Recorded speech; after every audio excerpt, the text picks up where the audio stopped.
নমস্কার। সকল গল্পপ্রেমী ও সাহিত্যপ্রেমী শ্রোতা বন্ধুদের আমার অনেক স্বাগত।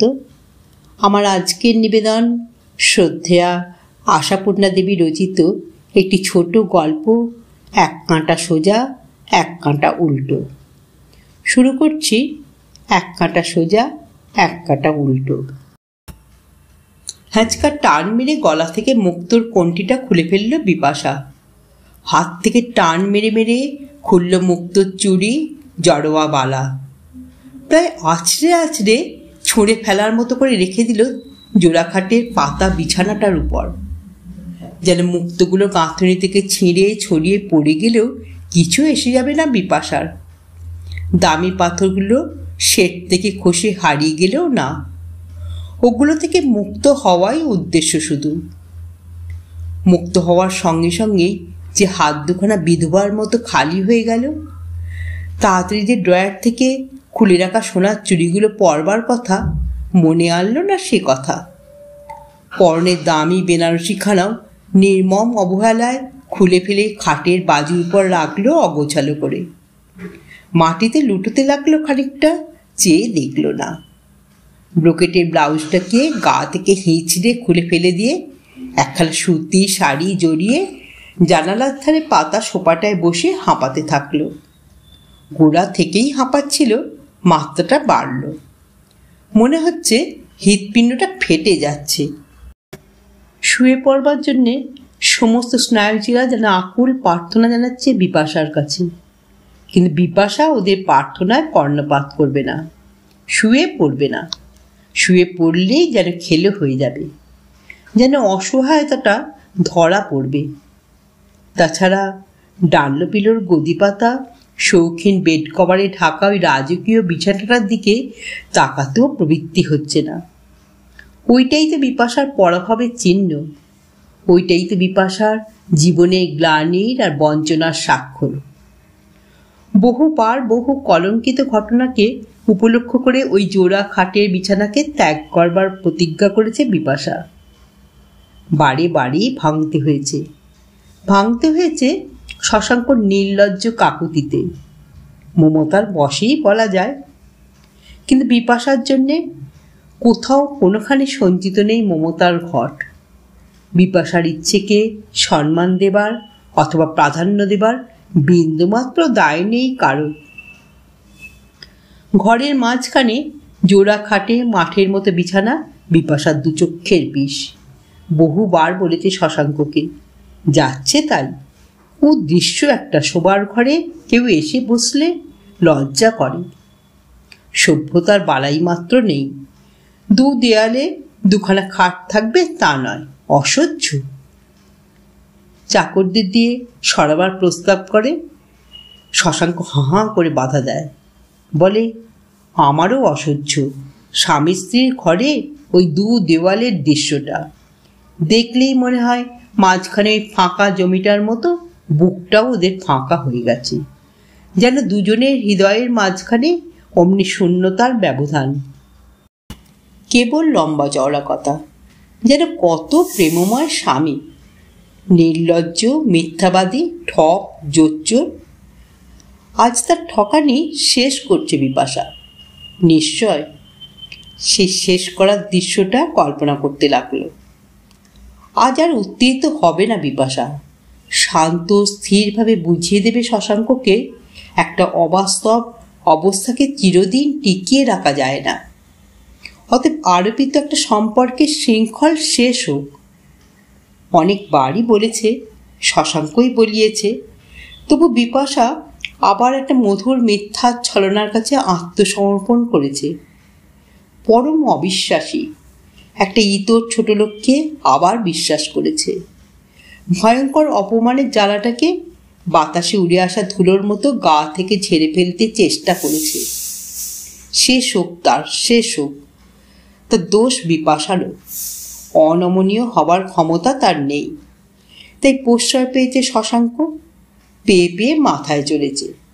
কিন্তু কেন প্রশ্রয় দিতে বাধ্য হয় সে জ্ঞান কি শশাঙ্কর আছে? শশাঙ্ক ভাবে ওর প্রতি মমতা। না, সবটাই মমতা নয়, হয়তো কিছুটা আছে, হয়তো অনেকটাই নেই। প্রশ্রয় দেয় বিপাশার নিজের প্রতি মমতায়, নিজেকে সমাজে প্রতিষ্ঠিত রাখতে, নিজের মান সম্মান বজায় রাখতে। লোকে পাছে শশাঙ্কর নির্লজ্জতা থেকে গুরুত্ব দেখায়, তাই বিপাশা সেটার ওজন হালকা করে দেয় জাহির করে করে। লোকে পাছে বিপাশার আড়ালে বিপাশার স্বামীকে নিয়ে আলোচনা করে, বিপাশাই তাই সকলের সামনে বসে কড়া কড়া সমালোচনা করে তার স্বামীর। শশাঙ্কর বন্ধুদের বলে, দেখবেন স্ত্রীটিকে সাবধান, বেড়ালের কাছে যেমন মাছ, আপনার এই বন্ধুটির কাছে তেমনই সুন্দরী নারী, বুঝলেন? নিজের বান্ধবীদের বলে, ওকে ডাকছিস বাড়িতে, কাঙালিকে শাকের ক্ষেত দেখাচ্ছিস, বাড়িতে ডেকে আপ্যায়িত করতে আর লোক পেলি না? দরজা একবার খোলা পেলে আর সে দরজা ছাড়বেও? উঠোন থেকে উঠে ঠাকুর ঘরে উঁকি মারবে। সামলাতে সামলাতে গেলাম। ভাবতে পারা যেত এসব বিপাশার একটু শৌখিন লীলা, কিন্তু ভাবতে পারা যায় না, কারণ শশাঙ্ক যখন তখনই এইসব অপবাদের সত্যতা প্রমাণ করে ছাড়ে। সুন্দরী স্ত্রীলোক দেখলে তার ধারে কাছে বিড়ালের মতোই উঁকি চুঁকি মেরে বেড়ায়। কারো বাড়িতে যাওয়া আসার পথ খোলা পেলে জীবন মহানেশা করে ছাড়ে তাদের।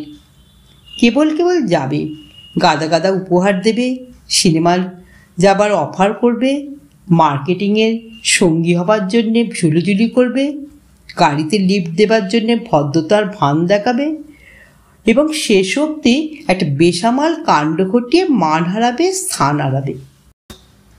ওই পর্যন্তই অবশ্য, তার বেশি নয়, কারণ শশাঙ্ক টাকার মানুষ, অতএব তার অনেকক্ষণ মাপ। শশাঙ্ক যদি কাঞ্চন কৌলিন্যে কুলীন না হতো, নিশ্চয়ই এতদিনে বন্ধু সমাজ থেকে বেদ খেয়ে বিতাড়িত হতে হতো তাকে। কিন্তু এই কৌলিন্যের কবচের জোরেই রক্ষা পেয়ে আসছে। ওর ধাস্তামোটা বাদরামি বলে গণ্য হচ্ছে, কারণ যদি কোনো পার্টির সমারোহের সুযোগে অথবা কোনো অসতর্ক মুহূর্তে চকিত অবসরের সুযোগে বন্ধু জায়া কি বন্ধু ভগ্নির সঙ্গে ঘনিষ্ঠ হবার চেষ্টা করে, তো বেহায়া লোকটা তারপরই আবার ছ্যাবলা হাসি হেসে মাপ চাইতে যায়, হয়তোবা একগাদা উপহারই নিয়ে যায়, এবং সে উপহার না নিতে চাইলে বলে তার মানে ক্ষমা করছেন না, রাগ পুষে রাখছেন। পয়সাওয়ালা বন্ধুকে এর পরও আর ক্ষমা না করার ক্ষমতা কজনের আছে? তাছাড়া ওর হাসির আটা আশ্চর্য, মনে হয় শিশুর হাসি। অতএব আবার ওকে ডাক দেয় লোকে, আবার পার্টিতে আমন্ত্রণ পায় শশাঙ্ক বোস, যেমন পেয়েছিল অবনী সেনের মেয়ের জন্মদিনের পার্টিতে, যেখান থেকে এই খানিক আগে একা চলে এসেছে বিপাশা, এসে হ্যাঁচকা টান মেরে মেরে উৎসব বাড়ির প্রসাদন সজ্জা অঙ্গ থেকে ছুঁড়ে ফেলেছে, ফেলে বসে বসে হাঁপাচ্ছে। আজ আর শেষ পর্যন্ত মুখোশ বজায় রাখতে পেরে ওঠেনি বিপাশা। আজ প্রায় মান মর্যাদা হারিয়ে উত্তীত হয়েই চলে এসেছে, যা সে আসে না কোনো দিন। যতই যা করুক শশাঙ্ক, তার নামে যতই ব্যঙ্গ হাসির ঢেউ বয়ে যাক, বিপাশা ঠিক থাকে। বিপাশা ওদের সঙ্গে যোগ দিয়ে বলে, জানি ঘটাবে একটা কিছু দুর্ঘটনা, ওকে আবার লোকের নেমন্তন্ন করে। বিশেষ করে যেখানে এত রূপের ছটা, রঙের ঘটা, ও তো এখন দিশাহারা হয়ে মরবে। আর ফেরবার সময় গাড়িতে চড়তে চড়তে বলে, আর যদি কেউ কোনোদিন এই লক্ষ্মী ছাড়া লোকটাকে নিমন্ত্রণ করেন, নিজের দায়িত্বে করবেন, হেসে হেসে বলে। তারপর গাড়ি ছেড়ে দিলে গুম হয়ে বসে থাকে। শশাঙ্ক গাড়ি চালাতে চালাতে মাঝে মাঝে ঘাড় ফিরিয়ে দেখে, অপরাধীর মুখ করে বাড়ি ঢোকে, বেচারির মূর্তিতে বসে থাকে বোকার মতো। এবং শেষ পর্যন্ত যখন বিপাশা তার মৌনতা ছেড়ে বলে ওঠে, এ প্রহসনে এবার শেষ হোক, এ সাবানের ফানুসের মতো জীবন থেকে রেহাই নিতে চাই আমি, তখন একেবারে অনুতাপে খান খান হয়, পায়ে পড়ে, হাতে ধরে, নিজেও হাতে নিজের কান মোলে, আর কখনো নয়, এ জীবনে নয় বলে বলে শপথের বন্যা বহায়। মনে হয় এবার বোধহয় সত্যিই চৈতন্য হয়েছে, মনে হয় এর পরও কি সম্ভব। অতএব একসময় বিপাশাকে বলে বসতে হয়, থাক, যথেষ্ট হয়েছে। ব্যাস হয়ে গেল। হতবাগার লোকটা মোহল্লাসে হয়তোবা টপ করে তুলেই ফেলে বিপাশাকে, এবং শেষ পর্যন্ত হাসতেও হয় বিপাশাকে, বলতেও হয় আচ্ছা দেখব প্রতিজ্ঞা। এর আগে কিছুদিন দেখেছিল প্রতিজ্ঞা, নিজেই বলেছে দেখো কীরকম গুড বয় হয়ে গেছি, আর মার্জার বৃত্তির পরিচয় দিয়েছি বলো। কিন্তু আজ এই খানিক আগে হয়ে গেল চরম। অবনী সেনের মেয়ের জন্মদিনের পার্টিতে, যে অবনী সেনের বোন বিপাশার সহপাঠিনী, প্রাণের বান্ধবী। প্রথমটা যথারীতি বিপাশা মুখোশটাকে এঁটেই ঘুরে বেড়াচ্ছিল, নিজে থেকেই বলেছিল এই দেখো দেখো কোথায় আবার গেল লোকটা, নিঘাত কোনো সুন্দরী মহিলার পিছু নিয়েছে। বলেছে দেখো আমার কিন্তু দোষ নেই, সবাইকে সাবধান করে দিচ্ছি, এরপর যদি ও বেড়াল দুধের বাটিতে মুখ দেয় কি মাছে থাবা বসায় আমি জানি না বাবা। হেসে গড়িয়ে গড়িয়ে বলেছে। ওর বান্ধবী অলকাও হেসে হেসে বলছে তোর আবার বেশি ঢং, অত আর নয়, জানিস তোর থেকে সুন্দরী মহিলা দুর্লভ, তাই অত ব্যাখ্যা করছিস। বিপাশা বলেছে তাতে কি, ওর কাছে পরনারী বড় নারী। যা ভাগ তোর সব আদিক্ষেতা, বলেছে অলকা। তাহলেই ভালো, উদাসের ভান করেছে বিপাশা। তারপর ঝংকার দিয়েছে বিশ্বাস কর ভাই, ওইভাবেই সামলে বেড়াতে হয় ওকে। 40-এর কাছে বয়স হলো, এখনো ছায়া নেই, জ্বলে পড়ে মরছে ওর জন্য। বলে সবই বলে, তবু যেন মনে হয় কৌতুক করেই বলছে। গুরুত্বহীন বলায় সবাই হেসে কুটুকুটি হয়, যেন নেমন্তন্ন বাড়ি ওটাও একটা এন্টারটেনমেন্ট। শশাঙ্ককে ডেকে ডেকে ধমকের ভঙ্গি করে বলেছে বিপাশা কোথায় কোথায় বেড়াচ্ছ শুনি, এই ঝাঁকে ঝাঁকে রূপসীর রাজ্যে শেষে বেভুল হয়ে হারিয়ে যাবে, যাবার সময় আর খুঁজে পাবো না, বসে থাকো এইখানে চুপচাপ। প্রশ্রয় প্রশ্রয় বই কি, প্রশ্রয় দিয়েছে বিপাশা। প্রশ্রয়ের আর নতুন কি হাত পা আছে? সেই প্রশ্রয়ের সাহসেই শশাঙ্ক দাঁত বার করে হেসে বলেছে তোমার কথাটা কেমন হলো যেন, ফুল বাগান দেখতে এসেছ দেখো, খবরদার একটিও ফুলে হাত দিও না। সম্ভব সেটা? আচ্ছা এদেরই জিজ্ঞেস করো। তাহলে বাড়ি চলে যাও, লীলা ভরেই তর্জনী তুলেছে বিপাশা।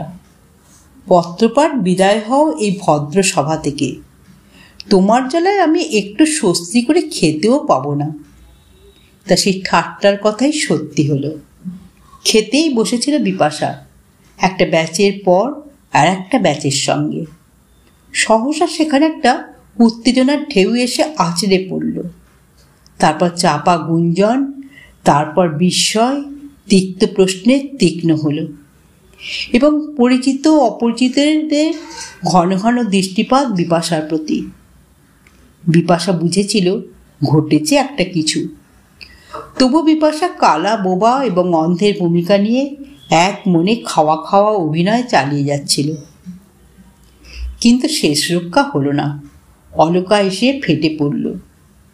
বন্ধু বলে রেয়াত করল না, আহা খেতে বসেছে বলে মায়া করল না, কড়া গলায় বলে উঠল উহ হরি বল, এ মানুষকে তো তোর গলায় বকলস পরিয়ে চেন ধরে বেড়ানো উচিত বিপাশা, শুনেছিস ব্যাপার? বিপাশার হাত পা থরথর করে কেঁপে ওঠে। বিপাশার চোখে অন্ধকার দেখে। এতগুলো লোকের মধ্যে ঠিক এই রকম পরিস্থিতিতে বোধহয় পড়তে হয়নি কখনো। তবু কষ্টে ধৈর্য রক্ষা করে বলে শুনিনি, অনুমান করছি। আশ্চর্য, এই বর নিয়ে তুই ঘর করিস? আমি ওরা কবে তালাক দিতাম, ছি ছি ছি। আমিও দেব আজ। সহসা জলের গ্লাসে হাত ডুবিয়ে উঠে পড়ে বিপাশা। টেবিলের অপর সকলের প্রতি তাকিয়ে একটা ক্ষীণ মাপ করবেন উচ্চারণ করে চলে আসে রুমালে হাত মুছতে মুছতে। বহুমূল্য বেনারসিখানা ঝলসে ওঠে, জড়োয়াবালার দামি পাথরগুলো ঝকমকিয়ে ওঠে। ওর ভঙ্গি দেখে মনে হয়েছিল নিচে এসেই বুঝি বরকে সাহেস্তা করবে, কিন্তু তা করল না। কি হয়েছে সেটাও ভালো করে জিজ্ঞেস করল না অলকাকে। হঠাৎ সোজা সিঁড়ি দিয়ে নেমে গেট দিয়ে বেরিয়ে গেল।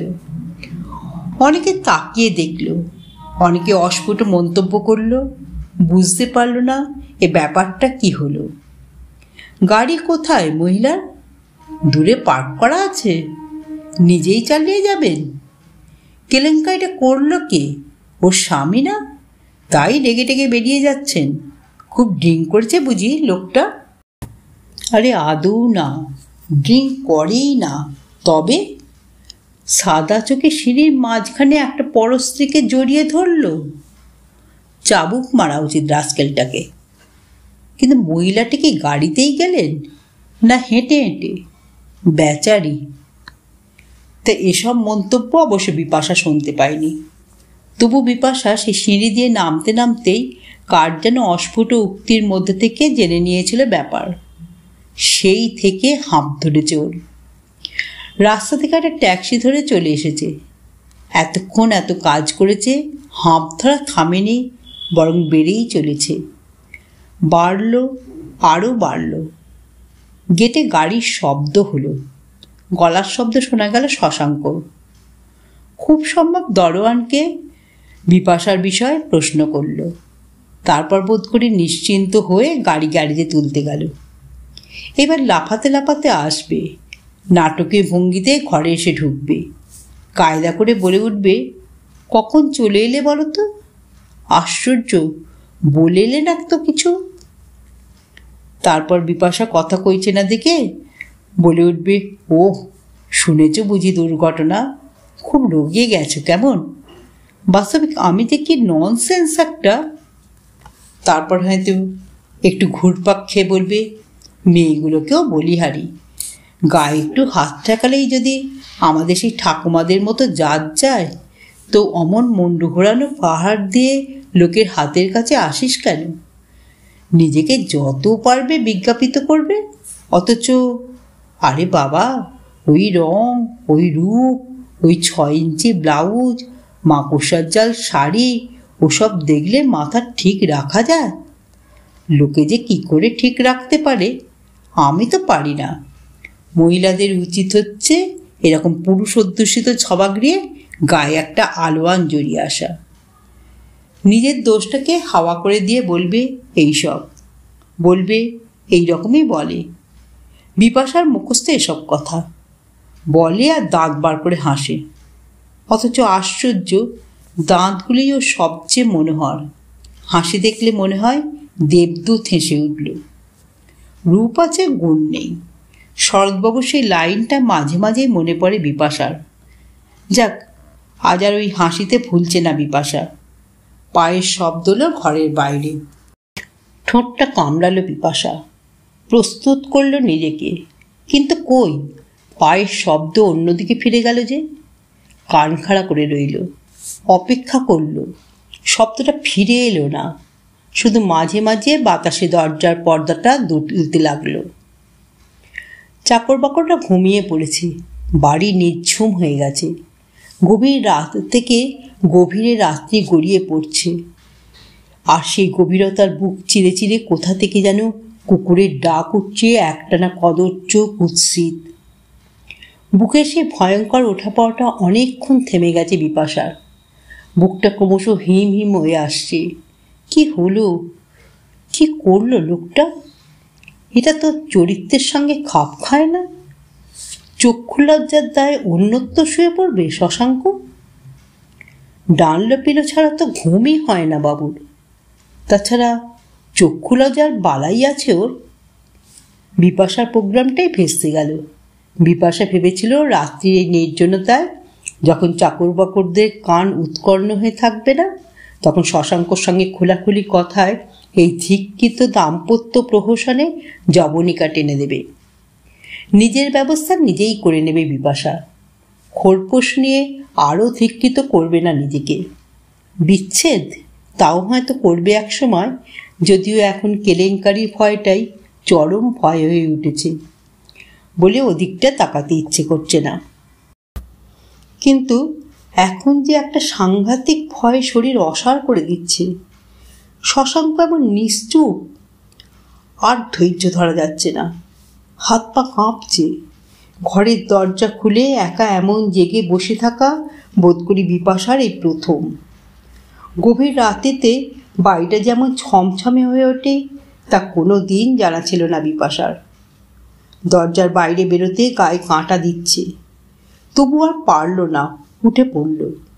আস্তে পর্দাটা সরালো, যেন ভয়ঙ্কর একটা কিছু দৃশ্য দেখতে পাবে, যেন সেই দৃশ্যটা গ্রাস করে ফেলবে বিপাশাকে। কিন্তু না, দালানে দৃশ্য নেই কিছু। পরিচিত চেহারাটাই নিথর হয়ে আছে। কেমন করে যে বসবার ঘরের দরজা পর্যন্ত গিয়েছিল তা বিপাশাই জানে না। তারপর দাঁড়িয়ে পড়ল, নিথর হয়ে গেল। কোনো চাকরের নাম করে ডেকে উঠবে সে শক্তি খুঁজে পেল না। বসে পড়ল দরজার কাছে পাপোশের উপর। দেখতে পেল নিজের হাত দুটো বিধবার মতো শূন্য, ফাঁকা। কতক্ষণ বসেছিল বিপাশা? যুগ যুগ। বিপাশার তাই মনে হলো, যেন অনন্তকাল বসে আছে একটা নীল নিথর দেহের দিকে তাকিয়ে। ওই নীল কি শুধু ফ্লোরোসেন্ট লাইটের, না জীবনের যবনিকার? বিপাশার তাই মনে হলো, যেন অনন্তকাল বসে আছে একটা নীল নিথর দেহর দিকে তাকিয়ে। বিপাশা বুঝতে পারছে না ও উঠে ছুটোছুটি করবে, না ওই নীলাভ ছবিটার দিকে তাকিয়ে শুধু বসেই থাকবে। ছবি দীর্ঘ একটা পুরুষ দেহ, আধখানা শরীর ঝুলিয়ে একটা সোফার উপর শুয়ে আছে, আর তার পায়ের কাছে উড়ে বেড়াচ্ছে এক টুকরো সাদা কাগজ, ওষুধের মোড়কের কাগজ। এত সহজে সংগ্রহ করা যায় এই ওষুধ, যাতে সমস্ত পৃথিবীকে জব্দ করে দেওয়া যায়? বিপাশা তবে এমন করে নিজে জব্দ হয়ে পড়ে আছে কেন? ভয়ানক একটা যন্ত্রণায় ভিতরটা মোচড় দিয়ে উঠল বিপাশার। মনে হলে এক্ষুনি একটা কিছু করে ফেলে। কি করবে? সেই চিরাচরিত পদ্ধতিতে আগুনে পুড়বে, তাছাড়া আর কি আছে একেবারে হাতের মধ্যে? কিন্তু আগুনে পুড়তে যাবার আগেই অদ্ভুত একটা ঘটনা ঘটল। ওই আধঝোলা দেহটা যেন অস্ফুট একটা শব্দ করে ঝোলানো পাটাকে টানল সহজ ঘুমন্ত মানুষের মতো। স্পষ্ট দেখতে পেল বিপাশা। এরপরও ওর ওপর কৃতজ্ঞ হবে না বিপাশা? সেই কৃতজ্ঞতায় ঝাঁপিয়ে পড়বে না ওর কাছে? আর্তচিৎকারে বলে উঠবে না, এই শুনছো, এখানে শুয়ে আছো কেন? থরমর করে উঠে বসলো শশাঙ্ক। তারপরই মাথাটা নিচু করল, চুলের মধ্যে আঙুল চালিয়ে বিষণ্ণ অপরাধীর ভঙ্গিতে। নীলচে আলোয় ওই বিষণ্ণ মূর্তিটা যেন একটা ছবির মতো লাগছিল। বিপাশা আবার চেঁচিয়ে উঠল, এখানে শুয়েছ কেন? এমনি। মাথাটা আরও ঝোঁকালো। এমনি? বাহ, চমৎকার। বিপাশা আরও তীক্ষ্ণ হলো। তারপর বললে, এমনি এখানে এসে পড়ে থাকলে মাতালের মতো? কাগজটা কিসে? কোন কাগজ? ও, ওটা একটা ঘুমের পুড়িয়া। কেন ঘুমের পুড়িয়া খেতে হলো কেন? ঘুমের পুড়িয়া খাবার কি দরকার ছিল? ঘুমের অভাব আছে কিছু? শশাঙ্ক বিষণ্ণ গলায় বলল, আজ মনে হচ্ছিল হবে অভাব। বিপাশা ওই অভূতপূর্ব দৃশ্যটার দিকে তাকিয়ে দেখল। শশাঙ্কর মুখে বিষণ্ণতা। তৈরি করা অপরাধী মুখ নয়, এ অন্য কিছু, যা শশাঙ্কর মুখে কখনো দেখেনি বিপাশা। কোথা থেকে এসে ধাক্কা দিল একটা নির্বোধ মমতা। বলে উঠল ফস করে, প্রায় হেসে, কেন সে সুন্দরী মহিলাটি রাতের ঘুম কেড়ে নেবে আশঙ্কা হলো? আশ্চর্য, শশাঙ্কের প্রশ্রয় নিল না। শশাঙ্ক মাথাটা আরও হেঁট করল, স্তব্ধ হয়ে বসে রইল। অতএব বিপাশাকেই কথা বলতে হলো। হয়েছে, যথেষ্ট অনুতাপ দেখানো হয়েছে, যেন এই ঘটনা নতুন। নাও এসো, বাকি রাতটুকু একটু ভালো করে শোবে চলো। হ্যাঁ, সে কুদৃশ্য জোড়া খাটে। বিপাশাই বা কোথায় যাবে আর? আগুন টাগুন যখন পাওয়াই গেল না, এখন ঘুমিয়ে পড়াই শ্রেয়। পোশাক ছাড়তে বাথরুমে গেল শশাঙ্ক। সেই ফাঁকে তাড়াতাড়ি ড্রয়ার খুলে চুড়িগুলো বার করে পরে নিল বিপাশা। বিছানার উপর পড়ে থাকা গহনাগুলো যত্ন করে তুলে ফেলল। শশাঙ্কর বালিশটাকে ভাঁজ করে থাপড়া মেরে শশাঙ্কর মনের মতো করে দিল। দরজাটা ছিটকিনি লাগাবে, এবার নিশ্চিন্ত হয়ে ঘুমোতে পারবে। আর আর আবার হয়তো কাল সকালে অলকার সঙ্গে ফোনে কথা কইতে হেসে গড়িয়ে পড়ে বলবে, বলি না যে ওকে নিয়ে আমি জীবন মহানিশা হয়ে গেল আমার। আপনারা এতক্ষণ শুনছিলেন আশাপূর্ণা দেবী রচিত এক কাঁটা সোজা এক কাঁটা উল্টো। গল্পটি এখানেই সমাপ্ত হলো। যদি শ্রোতা বন্ধুদের আমার গল্প পাঠ ভালো লেগে থাকে তাহলে অবশ্যই আমার চ্যানেলটিকে সাবস্ক্রাইব করে পাশে থাকা বেল আইকনকে প্রেস করে অল করে দেবেন। তাহলে যখনই আমি নিত্য নতুন গল্প আপলোড করব আপনারা সঙ্গে সঙ্গে পেয়ে যাবেন। আপনারা সবাই খুব ভালো থাকবেন। নমস্কার।